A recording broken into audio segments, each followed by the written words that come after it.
أعوذ بالله من الشيطان الرجيم. بسم الله الرحمن الرحيم.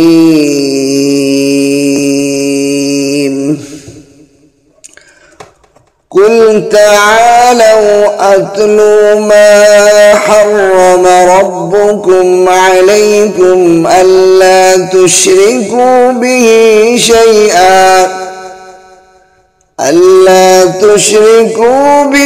شيئا وبالوالدين إحسانا ولا تقتلوا أولادكم من إملاق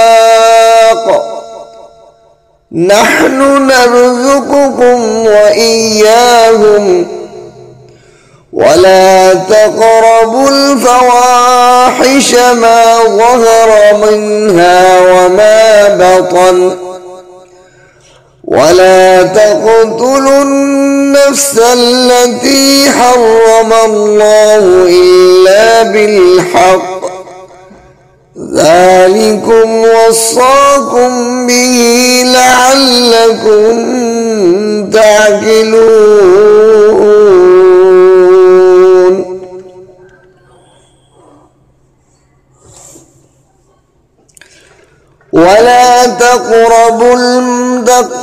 ولا تقربوا مال اليتيم إلا بالتي هي أحسن حتى يبلغ أشده وأوفوا الكيل والميزان بالقسط لا نكلف نفسا إلا وسعها وإذا قلتم فاعدلوا ولو كان ذا قربى وبعهد الله أوفوا ذلكم وصاكم به لعلكم تذكرون. وأن هذا صراطي مستقيما فاتبعوه ولا تتبعوا السبل فتفرق بكم عن سبيله ذلكم وصاكم به لعلكم تتقون. ثم آتينا موسى الكتاب تماما على الذي أحسن وتفصيلا لكل شيء وهدى ورحمة لعلهم بلقاء ربهم يؤمنون. وهذا كتاب أنزلناه مبارك فاتبعوه واتقوا لعلكم ترحمون.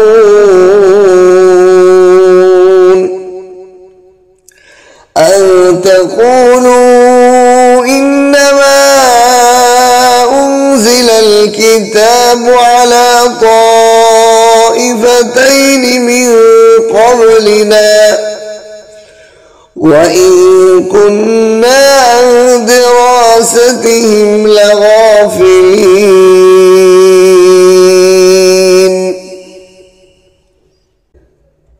أو تقولوا لو أنا أنزل علينا الكتاب لكنا أهدى منهم فقد جاءكم بينة من ربكم وهدى ورحمة فمن أظلم ممن كذب بآيات الله وصدف عنها سنجزي الذين يصدفون عن العذاب بما كانوا يسلفون صدقت يا أرحم الراحمين. بارك الله لنا ولكم في القرآن العظيم ونفعنا وإياكم بالآيات والذكر الحكيم. سبحانك لا علم لنا إلا ما علمتنا إنك أنت العليم الحكيم. ربي زدني علما ربي زدني علما ربي اشرح لي صدري ويسر لي أمري واحلل عقدة من لساني يفقهوا قولي. আল্লাহ তাআলার লাখ কোটি শুকর সুজুদ যে মহান রব্বুল আলামিন আমাদেরকে ধারাবাহিক প্রতি সপ্তাহের ন্যায় কোরআন কারীমের তাফসীর করা এবং শোনা আমলের নিয়তে বসার তৌফিক দান করেছেন। এজন্য কালিমাতু শুকর আদায় করি আলহামদুলিল্লাহ। আজকে সূরা আনআমের আল্লাহ তাআলা এই সূরার মধ্যে কাফের মুশরিকরা আল্লাহ পাকের উপর অবমাননা দিয়ে তারা নিজেদের উপর বিভিন্ন জিনিস হারাম করত। তারা কোন কোন প্রসঙ্গে বলতো এটা মহিলারা খাইতে পারবে, পুরুষরা খাইতে পারবে। এর আলোচনা সূরার শুরুতে গেছে। কোন কোন প্রাণীর ক্ষেত্রে তারা ধারণা নিজেদের উপর নিজের আইন আল্লাহর উপর মিথ্যার উপর পোষণ করত যে এই প্রাণীগুলো শুধু পুরুষরা খাইতে পারবে, নারীরা খাইতে পারবে। তাহলে আল্লাহ পাক কোন জিনিস হারাম করা না হালাল করা এটা তো একমাত্র আল্লাহ ছাড়া আর কাউকে আল্লাহ এটা দায়িত্ব দেননি।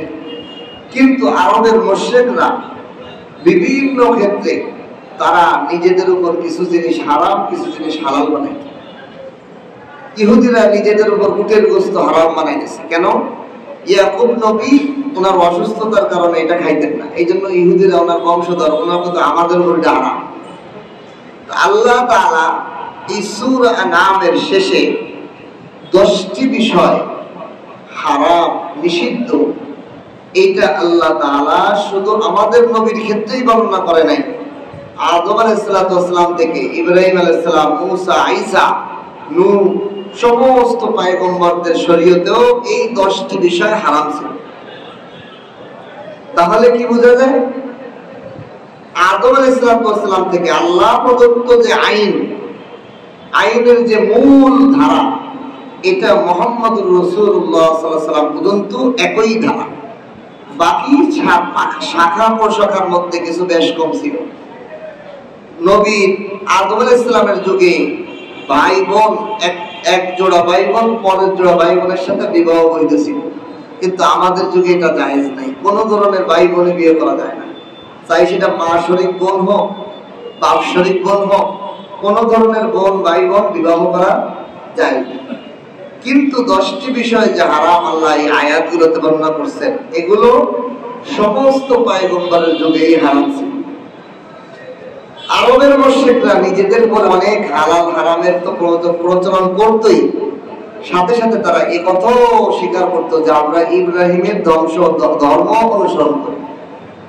তা আল্লাহ তাআলা তাদের এই ভুল আকীদাকে রদ করার জন্য এই আয়াতগুলোতে আল্লাহ বলেন এটা ইব্রাহিম আলাইহিস সালামের ধর্ম।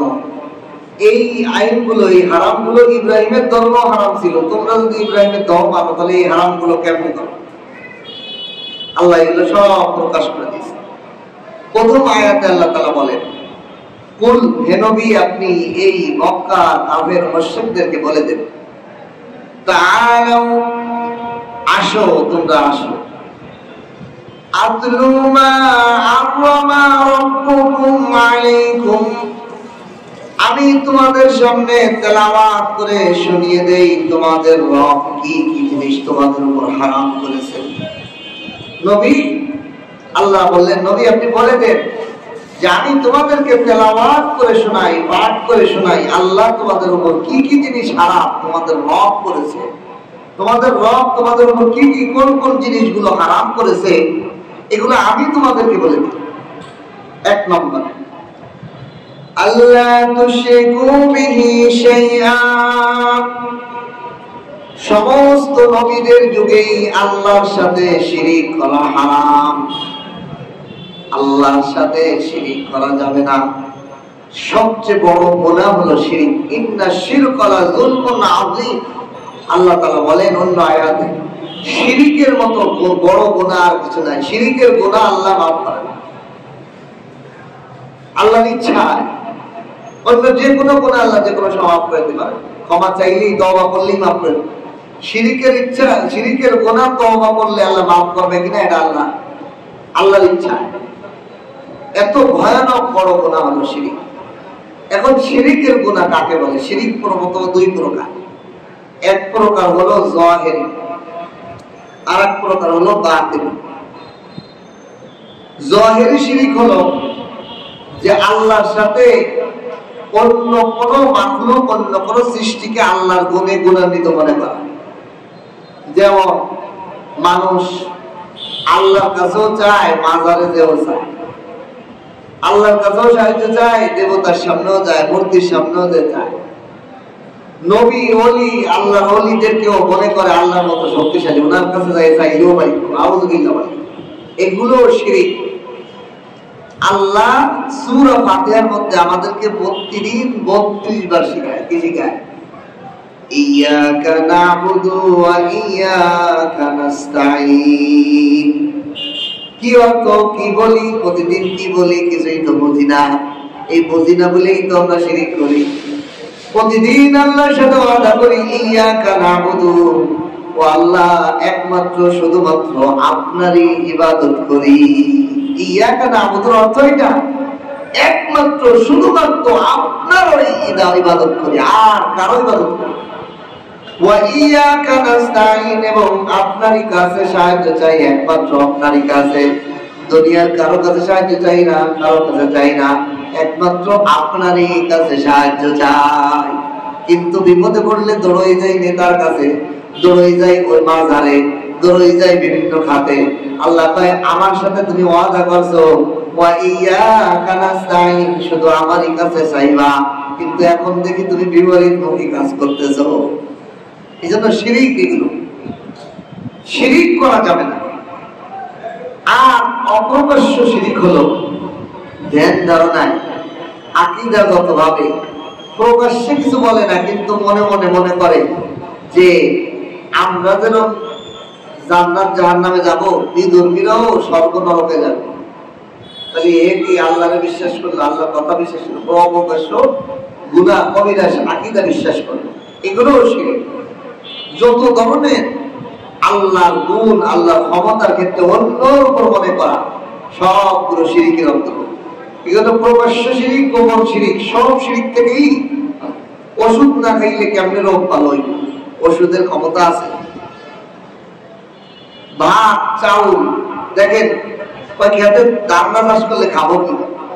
আচ্ছা, ধান চাষ করতে আপনি লাগাইলেন, এই মাটি ভাইয়ে, মাটি টাঠা মাটি ছিল, পানিতে পেক দিয়ে আপনি কি করলেন, এখানে ধান কাটলেন।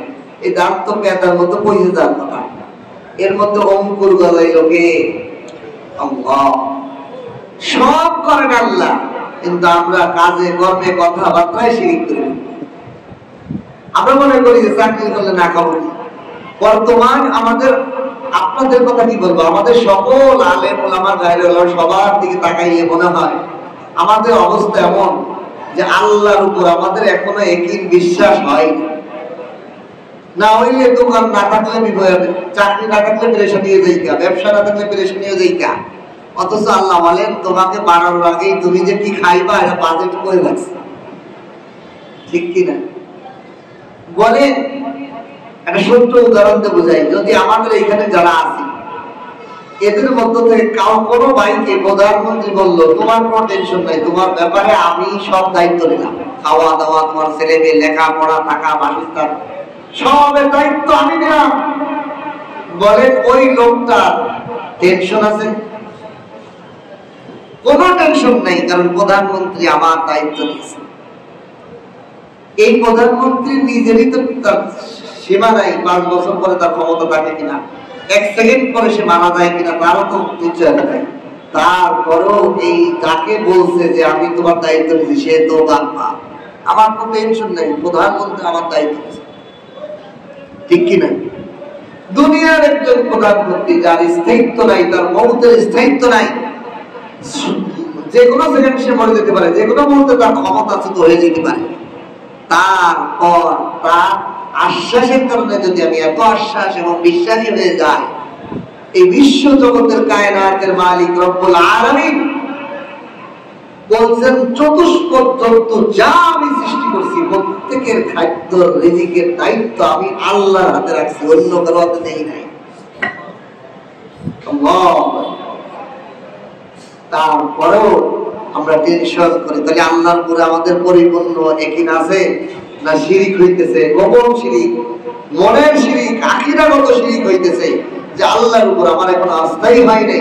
আমি চাকরি না করলে খাবো কি, ব্যবসা না করলে খাবো কি? আমাদের সমাজে হাজার উদাহরণ আছে কিনা? চারিদিকে তাকান, একটু ওলামা একরামের কথা অনুযায়ী একটু ভাবেন। আপনি মনে করছেন ব্যবসা করতেছেন, আপনি আমার ব্যবসা না হলে খাবো কি? হাজারো মানুষ এই সমাজ আছে ব্যবসা করে না, অন্য কিছু করে খায়, আছে না? তাহলে ব্যবসায়ী কি একমাত্র রিজিকের মাধ্যমে আসা? আমার যে চাকরি করতেছে সে মনে করছে চাকরি না করলে খাবো কি? চাকরি ছাড়া হাজারো মানুষ এই সমাজ আছে। এরপরে মনে করেন কৃষি খেত, কৃষি কাজ করতেছে, তারাও খাইতেছে। কৃষি ক্ষেত ছাড়া এমন লোক আছে না কৃষি ক্ষেত করে না, দেহ খাইতেছে। এরপরে আসেন সবচেয়ে আশ্চর্য আমার কাছে লাগে, সেটা হলো আমরা মানুষগুলো টেনশন করি। আল্লাহ যে অবলা জানোয়ার বানাইছে, প্রাণী, এই একটা প্রাণী একদিনের জন্য না খায় খায় আমি দেখি,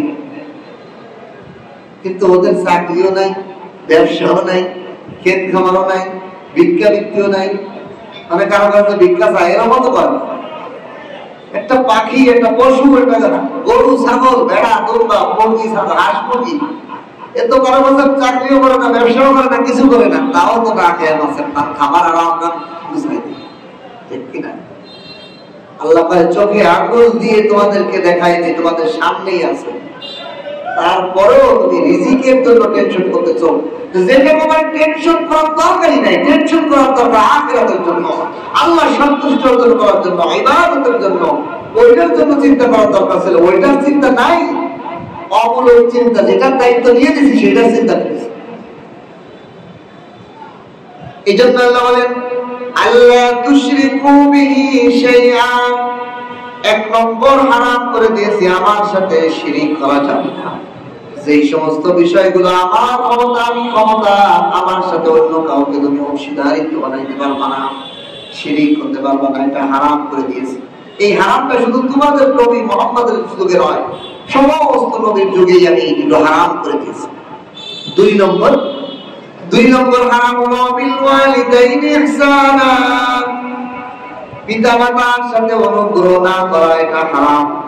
পিতামাতার সাথে সৎ ব্যবহার করো, নেক সুলুক করো, তাদের সাথে উত্তম ব্যবহার করো, তাদের সাথে ভালো আচরণ করো।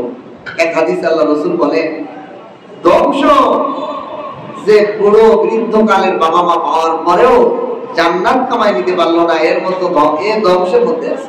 নাউযুবিল্লাহ, আল্লাহ আমাদেরকে ভালো। এই জন্য যাদের বাবা মা বেঁচে আছে, বাবা মার সন্তুষ্ট অর্জন করা, বাবা মাকে কোনো ফিলে কষ্ট না দিয়া। অনেকে আমার প্রশ্ন করে, হুজুর বাবা মা এমন আছে যে বাবা মা এমন জুলুম অত্যাচার করে, সন্তানদের উপর জুলুম অত্যাচার করে। এই জন্য আল্লাহ তাআলা দ্বিতীয় আর একটা হারামের কথা বলে দিলেন, শুধু বাবা মার প্রতি নেক সুলুক করবে, বাবা মার কি সন্তানের প্রতি নেক সুলুকের কথা নাই?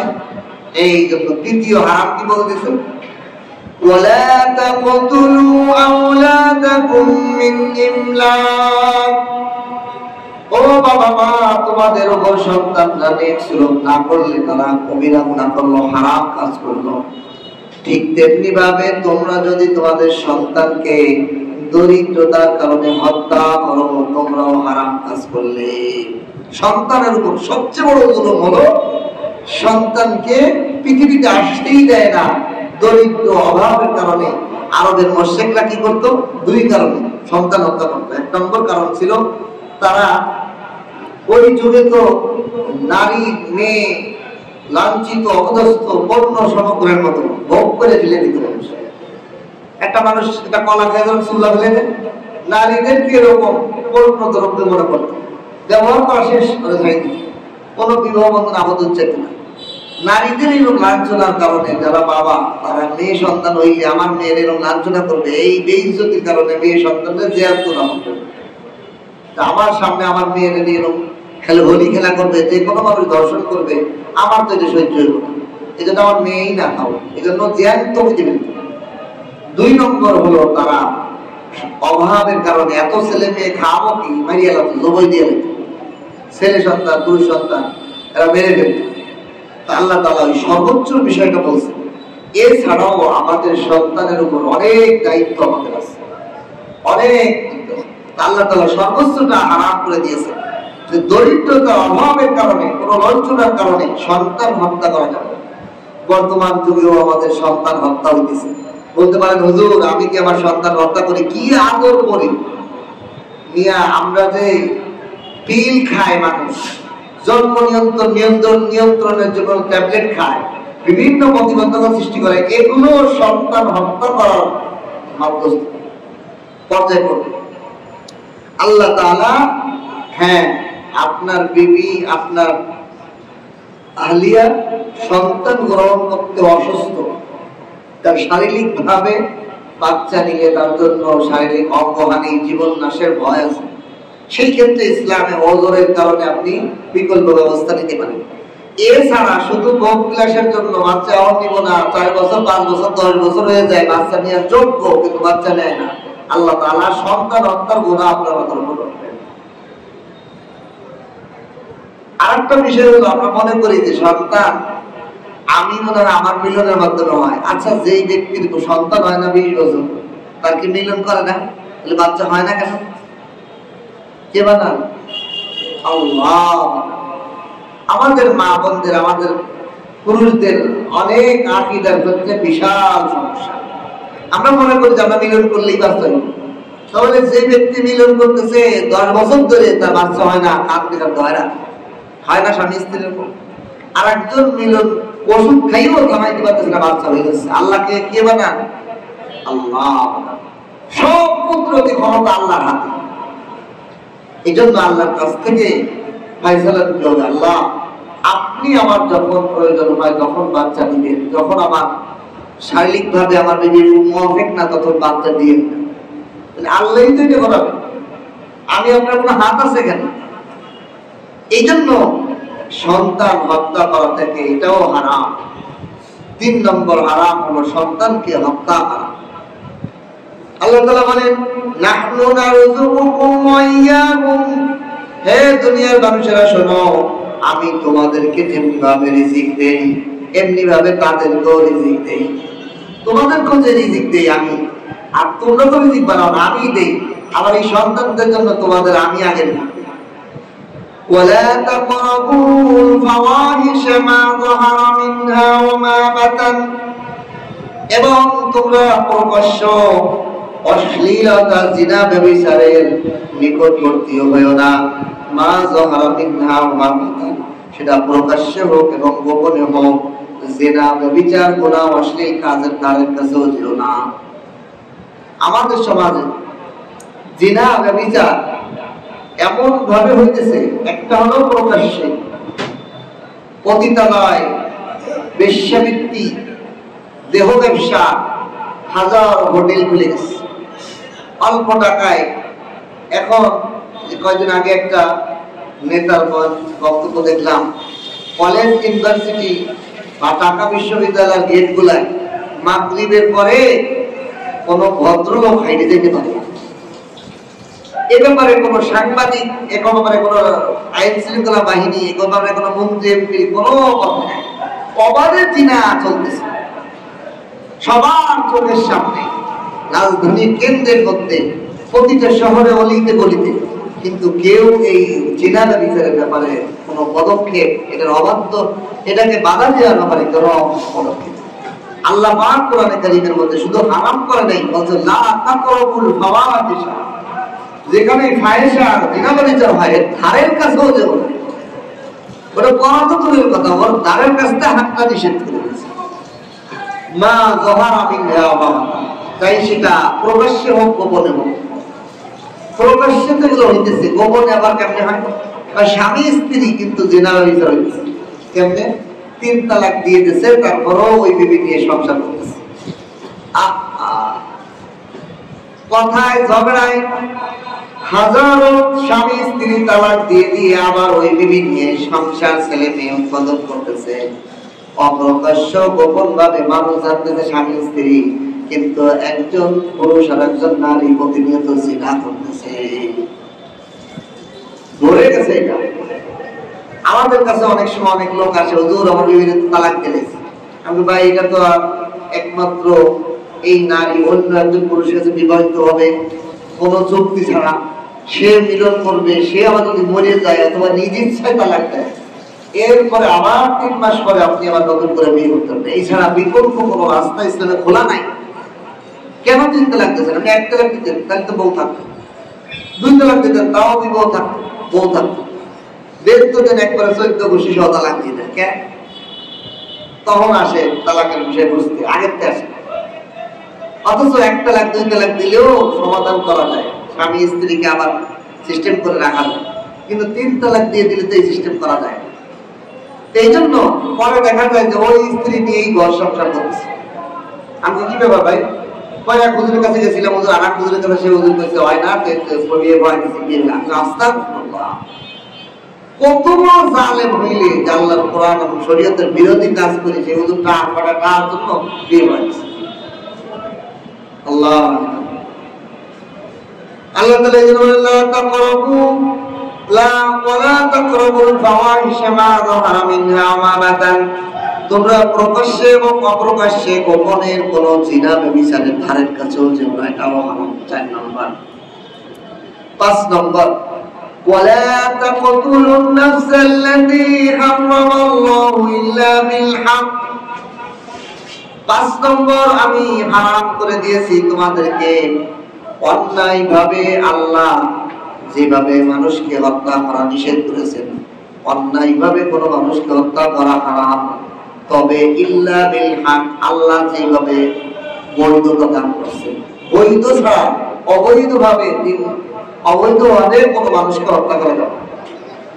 এখন বৈধ মানে 3টা ভাবে একজন মানুষকে হত্যা করা যায়। ভাবে যে কোনো মানুষকে 3টা কারণে হত্যা করা যায়। 1 নম্বর হলো বিবাহিত নারী পুরুষ যদি জিনা করে, তারে পৃথিবীর বুকে, আমার মনে হয় আল্লাহর কোরআন হাদিস দিয়ে আমি গবেষণা করে দেখলাম, পৃথিবীর বুকে ইসলামী শরীয়তে, ধর্মের কোরআন হাদিসের মধ্যে এত ভয়ানক শাস্তি আর মনের মধ্যে নাই।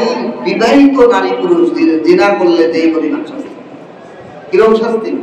মাজা পর্যন্ত তারা মাটির মধ্যে পুঁতে ফেলবে, ওইতে পাথর মারতে থাকবা যতক্ষণ পর্যন্ত তার জীবন নাশ না হবে।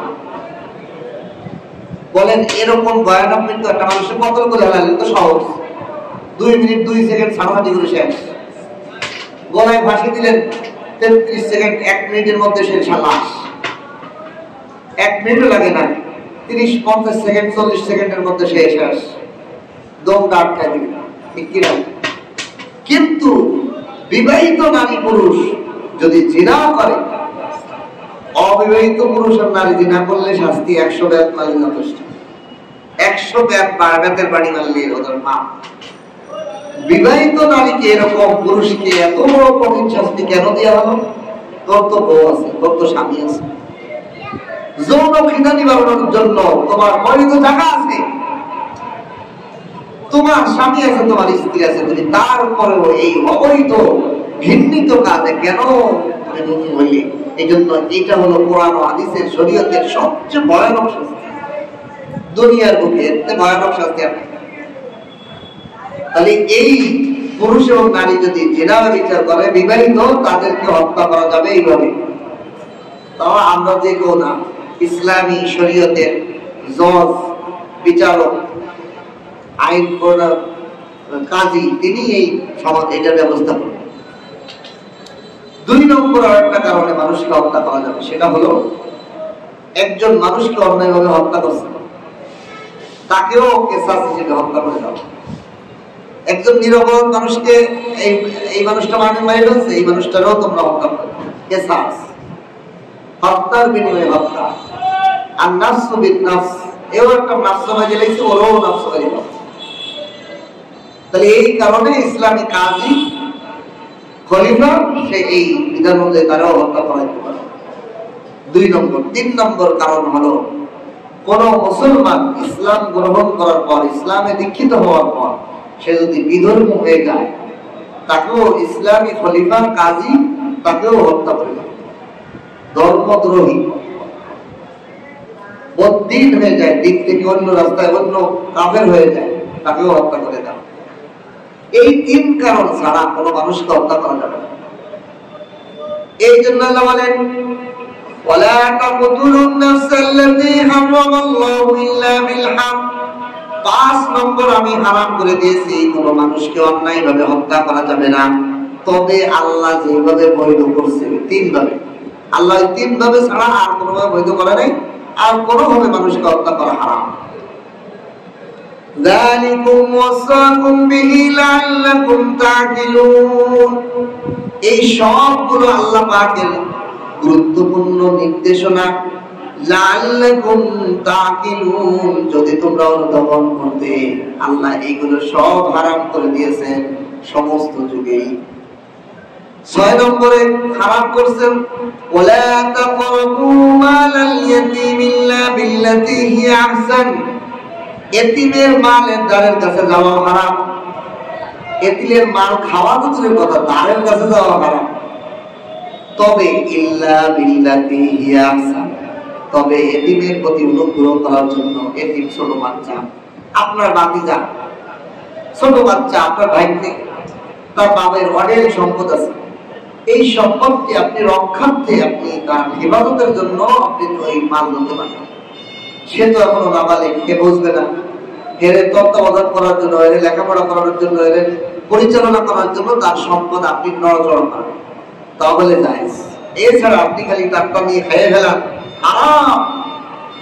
সেটা আপনার বাতি যাওয়া বাইন্ডেও এতিমের মা, যার বাবা নাই। হাত্তা ইয়াবলুগা শুদ্দা, তবে যখন সে বালেগ হয়ে যাবে তখন তার সম্পদ তার হাতে হস্তান্তর করতে হবে। সে 15 বছর বয়স হয়ে গেছে, সে বালেগ হয়ে গেছে, সে নিজের মাল নিজে রক্ষা করতে বোঝে, খরচ করা কেমনে করতে হবে এটা বোঝে, তাহলে এটা দিতে হবে। হ্যাঁ, তবে যদি 15 বছর বালেগ হওয়ার পরেও এতিম এখনো বোঝে না কিভাবে তার মাল খরচ করবে, সে অন্যায় মোবাইল কিনে নষ্ট হয়ে যাবে, সে তার মাল সঠিকভাবে ব্যবহার করবে না, তাহলে তার চাচা, মামা, তার গার্জিয়ান যে অভিভাবক থাকবে, সে 25 বছর পর্যন্ত তাকে দেখবে। সে যখন পরিপূর্ণ বুঝ হয়ে আসবে, 25 বছর বয়স হবে, তখন তার কাছে। এছাড়া এতিমের মালের ধারের কাছে যাওয়া হারাম, কত ভয়ানক। এরপরে আল্লাহ তাআলা বলেন 7 নম্বর হারাম ওয়াউফুল কাইলা ওয়াল মিজানা বিল কিসত। ওজনে এবং গণনায় পরিমাপে কম বেশ করা, পূর্ণ করে দেওয়া, অপূর্ণ করে দেওয়া হারাম। আমাদের সমাজে এটা হিড়িক চলতেছে, বাজারগুলোতে হিড়িক। আহারে বোকা, আহারে বোকা ব্যবসায়ীরা জাহান্নাম কামাই করে দিচ্ছে। এই যে ওজনে কম বেশ, আমার কথা হলো আপনি ওজনে কম না দিয়ে পণ্যের দামটা 5 টাকা বাড়ায় দেন, 2 টাকা 10 টাকা বাড়ায় দেন, ঠিক করে সব ব্যবসায়ীরা মিলে যে আমরা ওজনে কম দেবো না, দরকার হলে 1 গ্রাম 2 গ্রাম বেশি দিব, ওজনে 1 গ্রামও কম দেবো না, উন্নত করে দেবো, এই দামও 1-2 গ্রাম বেশি দিব।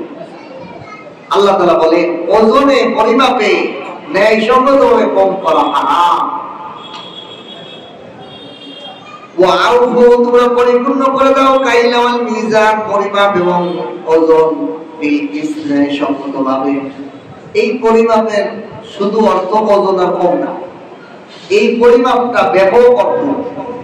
ধরেন একটা হলো ওজন করে দেওয়া, গণনা করে দেওয়া, বিভিন্ন ডিজিটাল মাপাল্লা, তারপরে খড়ের পাল্লা। আমাদের সমাজে অনেক সময় এরকম হয়, একজন যে বলে ভাই 1 কেজি লবণ দেন, এখন দোকানদার, মুদির দোকানদার, সে 1 প্যাকেট লবণ দিচ্ছে, তার মধ্যে লবণ আছে 400 গ্রাম, সে খাইছে কত 1 কেজি, দিয়েছে কত 400 গ্রাম।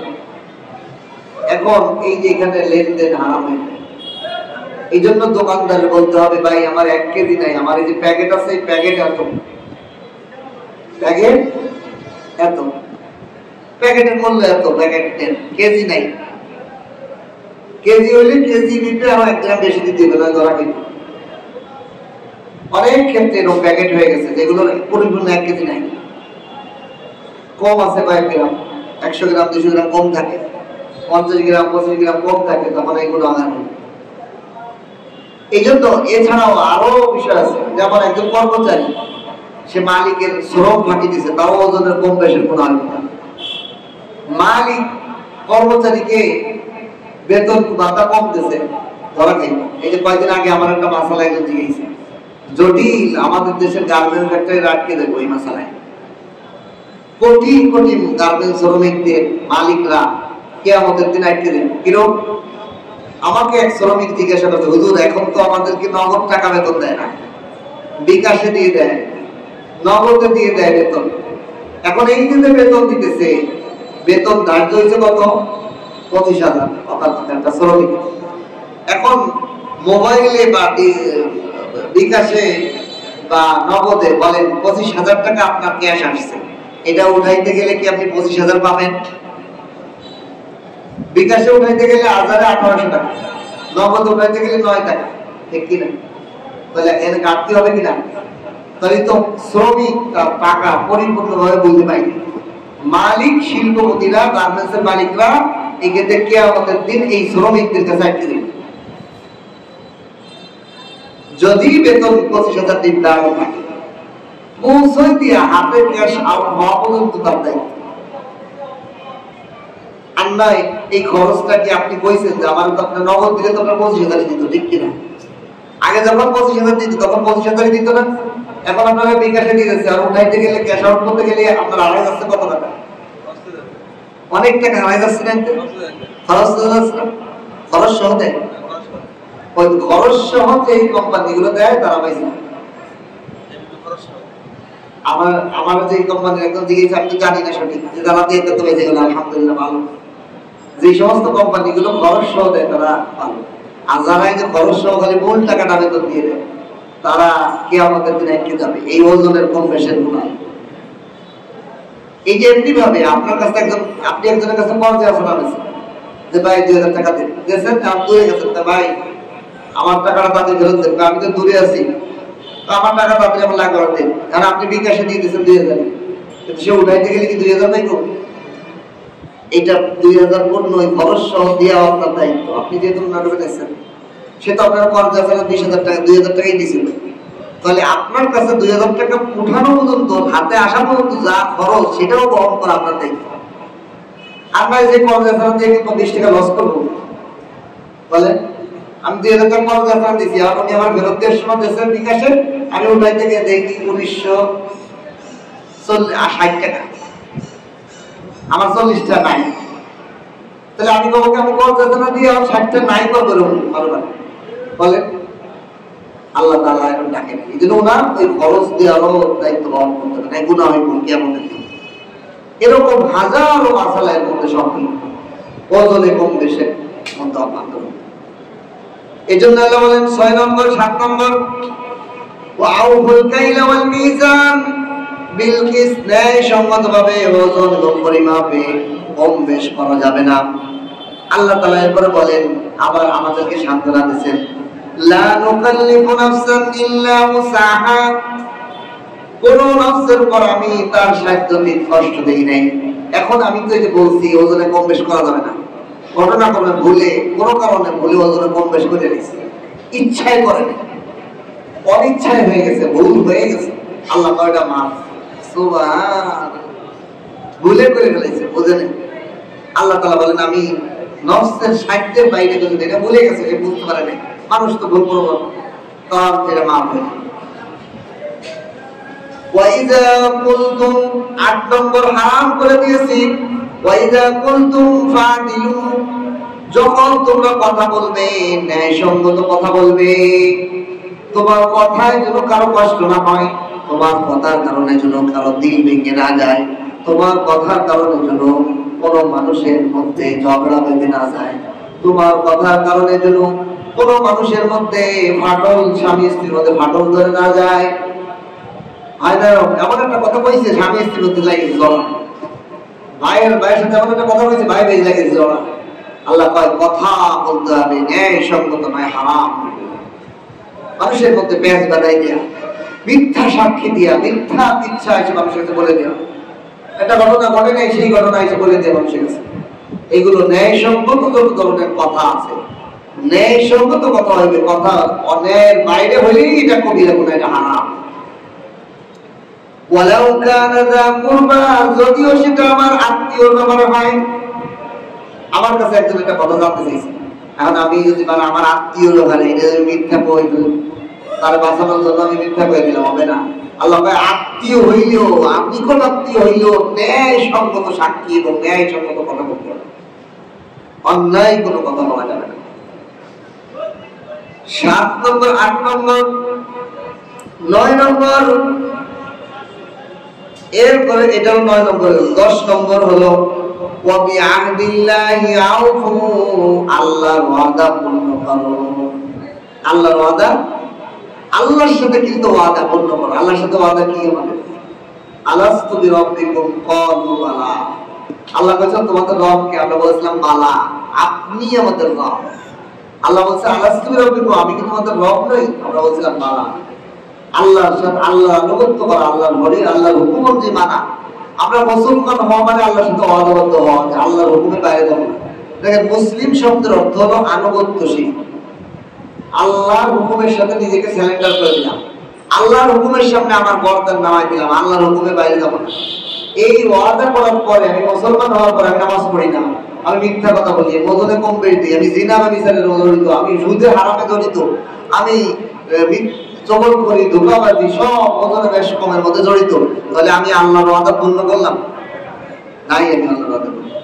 এই জন্য আল্লাহ তাআলা বলেন আল্লাহর সাথে ওয়াদা কিন্তু ওয়াদা পূর্ণ করতে হবে। যালিকুম ওয়াসাকুম বিহি লাআল্লাকুম তাযাক্কারুন।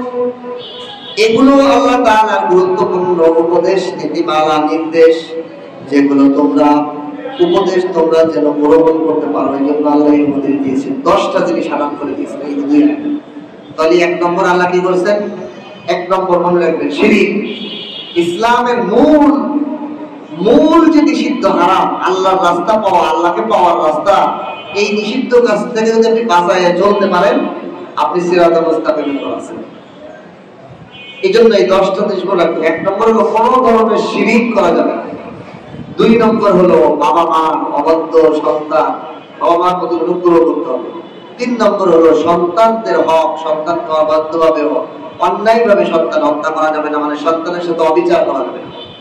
4 নম্বর হলো জিনা, ব্যভিচার, এগুলো ধারের কাছেও যান। 5 নম্বর হলো কোনো মানুষকে অন্যায়ভাবে হত্যা করা যাবে না। 6 নম্বরে এতিমের মাল অন্যায়ভাবে ভোগ করা যাবে না। 7 নম্বর হলো ওজনে কম বেশ করা যাবে না। 8 নম্বরে হলো ন্যায় সঙ্গত কথা বলতে হবে। 9 নম্বর হলো আল্লাহর সাথে কিন্তু ওয়াদা পূর্ণ করতে হবে। এই 9টা আল্লাহ পাকের নিষিদ্ধ বিষয়।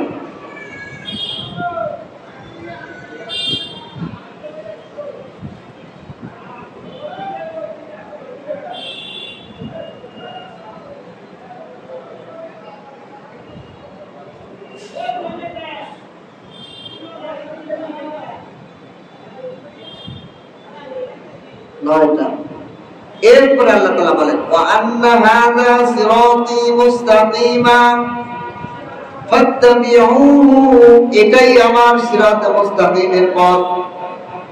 এই নিষিদ্ধ কাজগুলো থেকে নিজেকে বাঁচায় রাখা, এটাই হলো আমার রাস্তা, অটল রাস্তা। ফাত্তাবিউনি ফাত্তাবিউহু, এটারই তোমরা অনুসরণ করবে।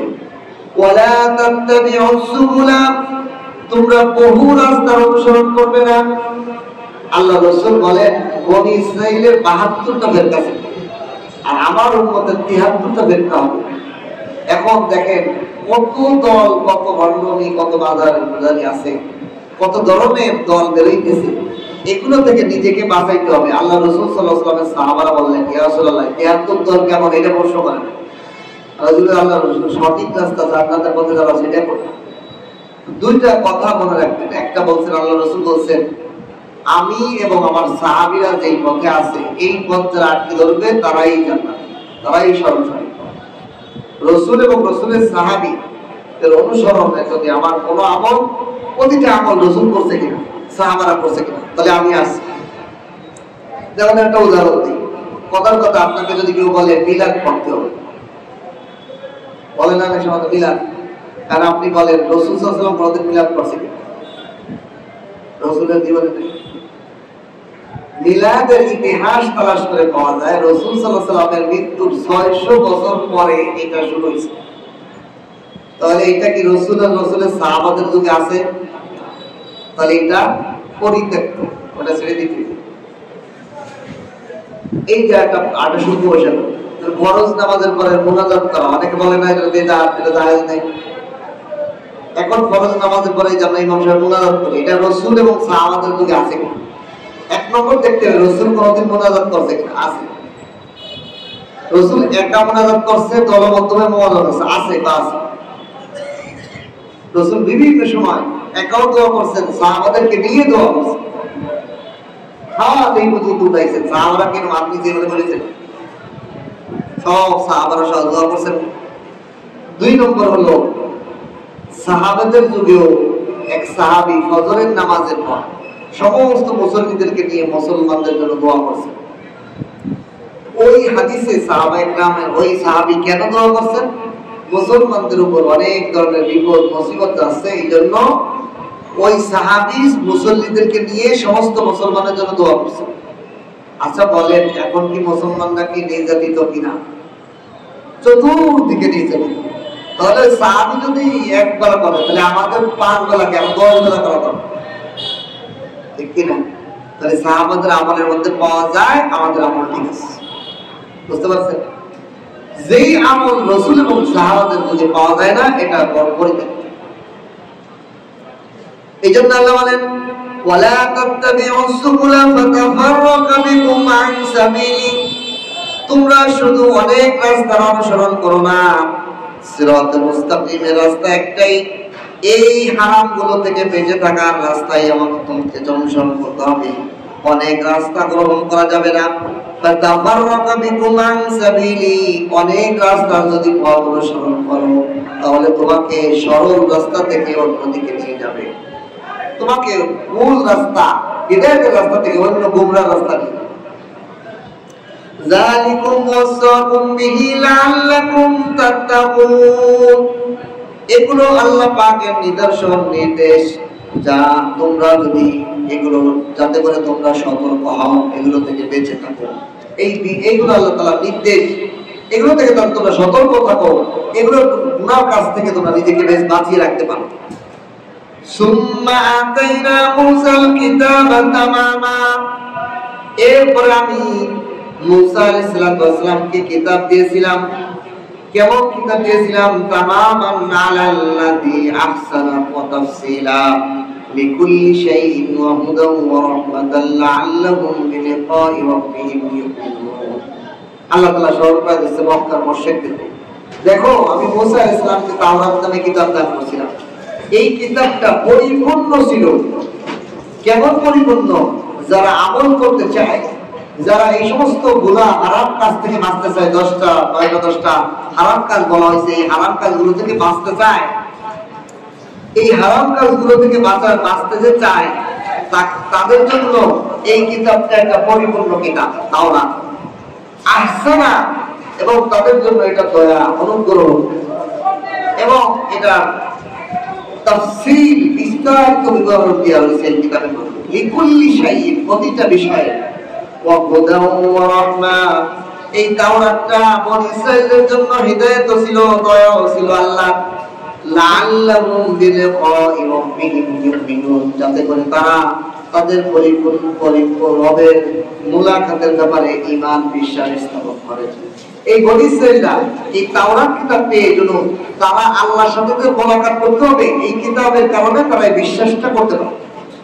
এই কিতাবের মধ্যে বলা আছে যে আখিরাতে আল্লাহর সাথে একদিন আল্লাহ, এই বিশ্বাসটা যখন তারা আসে, আল্লাহ বলেন হ্যাঁ ওয়া হাযা কিতাবুন, আর এই যে কোরআন, কিতাবুন আনজালনাহু মুবারাকুন, যেটাকে আমি আল্লাহ নাযিল করেছি বরকতওয়ালা, ফাত্তাবিউহু, হে আরবের মুশরিকরা পৃথিবীর সমস্ত কাফের মুশরিকরা এই কোরআনের অনুসরণ করো।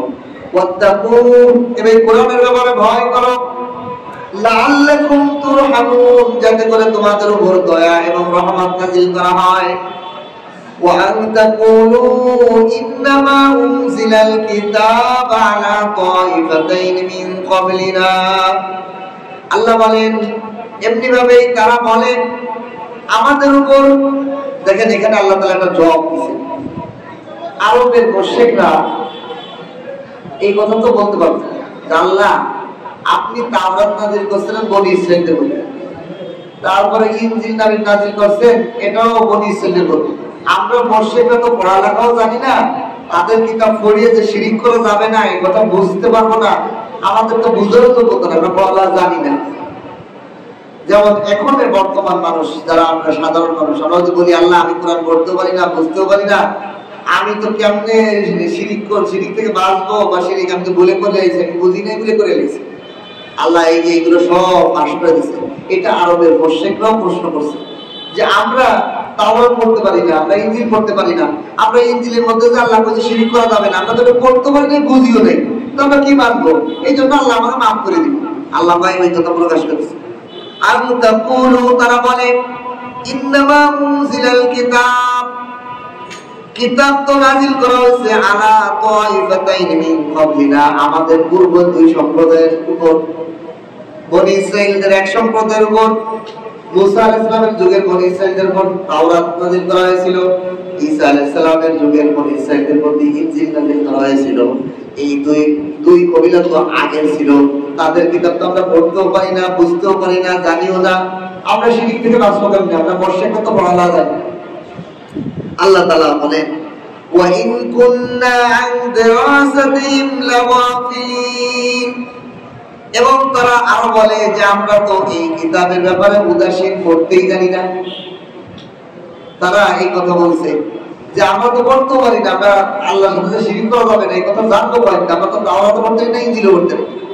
এই জন্য বর্তমান যারা আমরা আছি মুসলমান, আমরা যদি বলি আল্লাহ আমি তো কোরআন পড়তে পারি না, আল্লাহ আমি তো কোরআন বুঝি নাই, ভাগ খবর নাই, নিয়ামত মনে করেন এই যে কোরআনের তাফসীর করতেছে, নিয়ামত আল্লাহ তাআলা আমাদেরকে কোরআন পড়ে পড়ে বোঝানো তৌফিক দান করেছে। আপনারা শুনতেছেন, জানতেছেন আল্লাহ কি কইছে কোরআন, আল্লাহ সব প্রকাশ করে দিয়েছে। এই ভাগ খবর আমি তো আর পড়া জানি না, আমি কোরআন পড়তে পারি না, এই জন্য আমি মানতে পারি না, এই কথা বলে আল্লাহ বাছাই করবে। আল্লাহ কবে সব এনে কাহিনী আর কিচ্ছা আছে সব।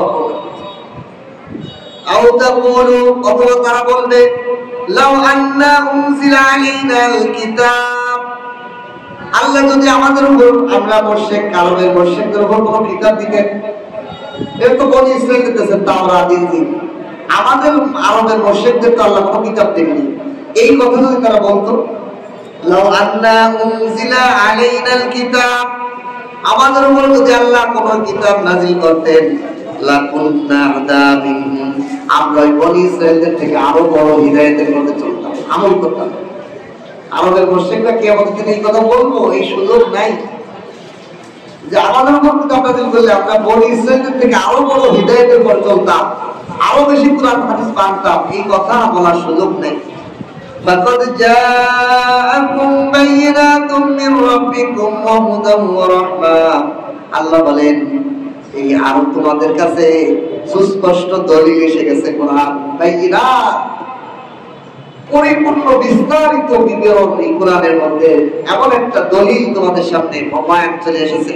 ওয়া মির রাব্বিকুম, তোমাদের রবের পক্ষ থেকে, ওয়া হুদাম, যেটা হেদায়েত রাস্তা দেখায়, ওয়া রাহমাতুন, যেটা দয়া তোমাদের প্রতি।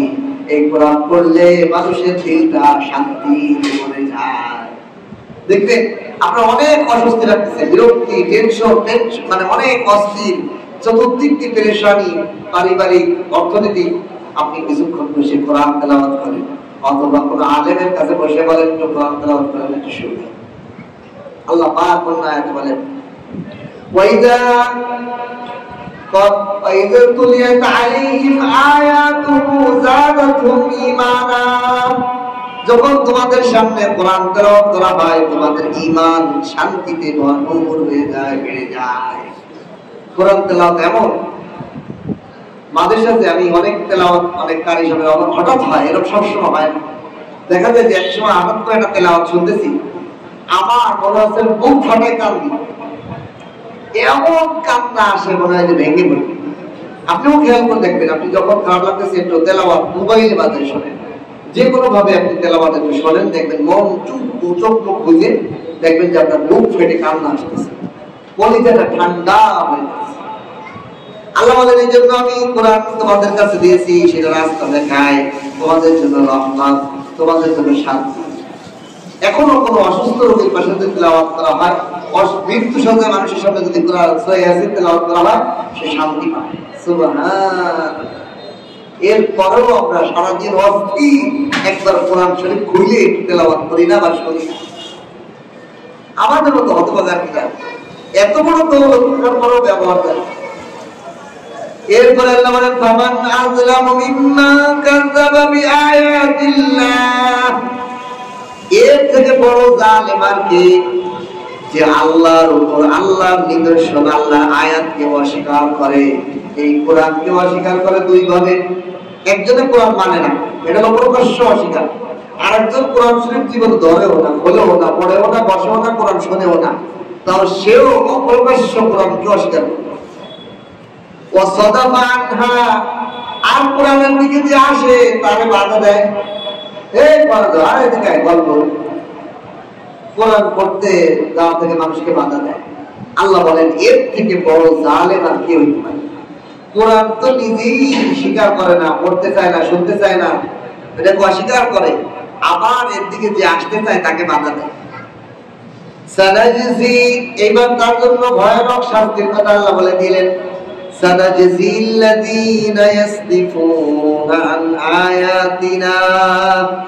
আল্লাহ বলেন, অচিরেই ওই সমস্ত লোক যারা কোরআনের দিকে আসলে ওনাকে বাধা দেয়, ফিরে থাকে, তাদের জন্য আমার পক্ষ থেকে সুআল আযাব।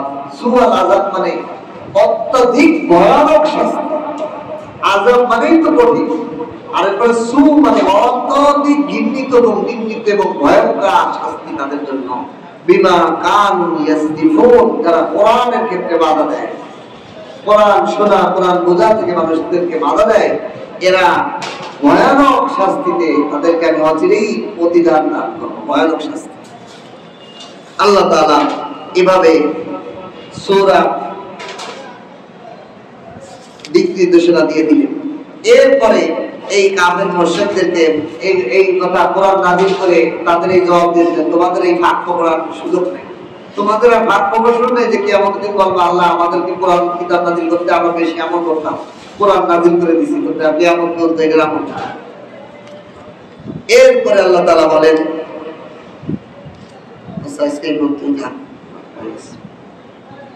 আল্লাহ তাআলা এই 10টি বিষয় আজকে যে আলোচনা হলো, এই 10টি হারাম আমাদেরকে বেঁচে থাকার তৌফিক দান করুন।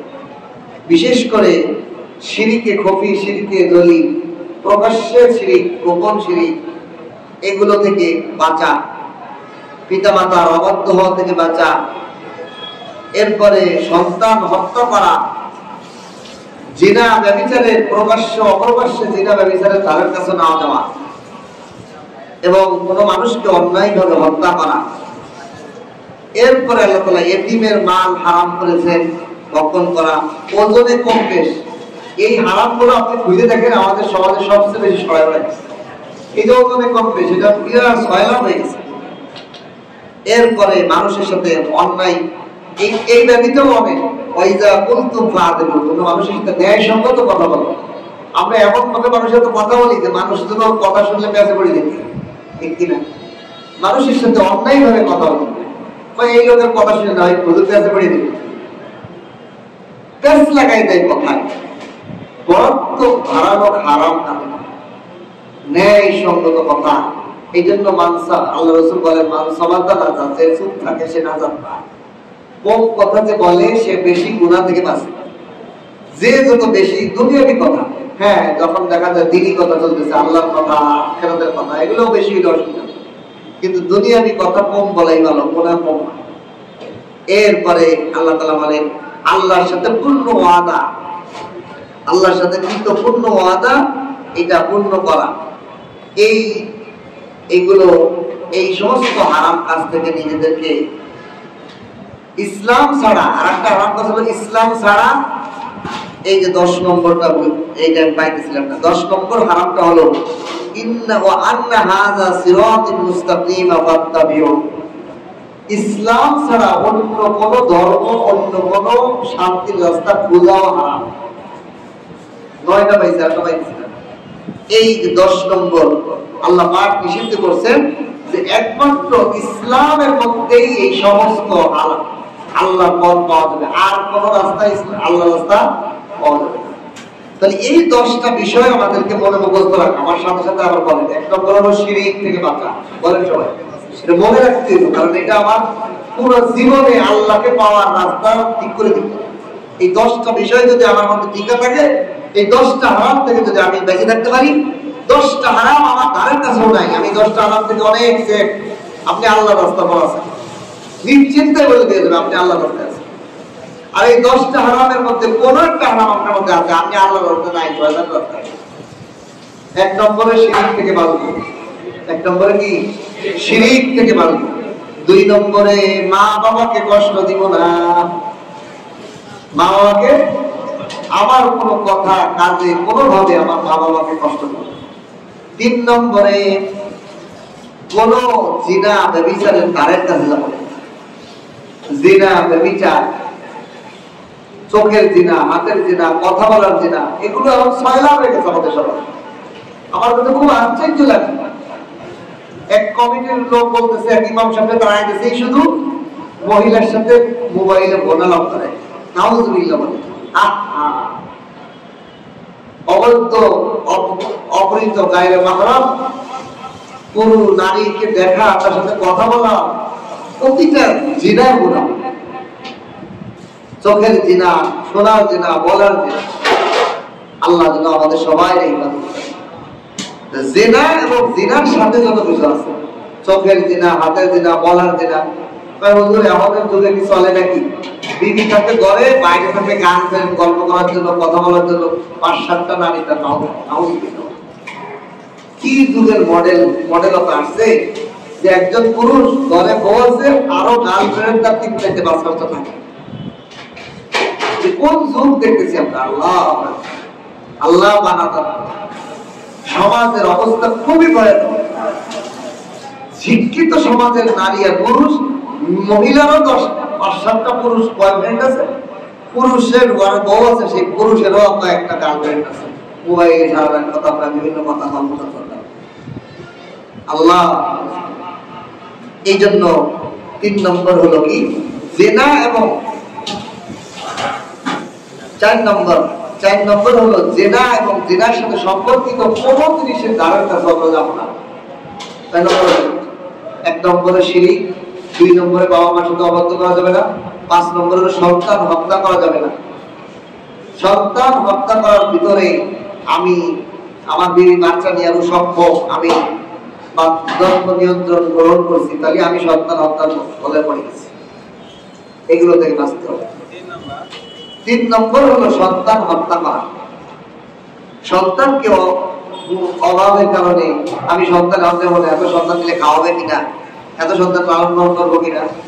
তখন ছোট ছোট বাচ্চা দেখে মানুষ আশ্চর্য যে এত বাচ্চাকে আপনার, অনেক বাচ্চাকে মানুষ ভয়ানক মনে করে। অথচ আপনি আপনার বাপ দাদার দিকে তাকাই দেখেন, প্রত্যেকের, আপনি যে আপনারও যে 9 ভাই হতে, আপনার 10 ভাই, আপনার দাদা দেখেন কতগুলো ছেলে মেয়ে, আপনার চাচার বাবা কতগুলো ছেলে, কিন্তু আপনি এসে দেখা যাচ্ছে 1টা-2টা বেশি। আপনার আল্লাহ খাওয়াই যে আল্লাহ খাওয়াইতেছে, এই বাচ্চারে আল্লাহ সেই আল্লাহ খাওয়াইতে পারেন না। এই হারামের সাথে জড়িত হওয়া যাবে না। 4 নম্বরে সন্তান হত্যা, 3 নম্বরে সন্তান হত্যার সাথে কোনো কিছুর সাথে আমাদের অন্তর্ভুক্ত হবে না। 4 নম্বরে জিনা ব্যভিচারের কোনো কাজের সাথে আমাকে বিরত রাখা, যাতে জড়িত রাখা হারাম। কয়টা হলো? 4টে বলা আছে।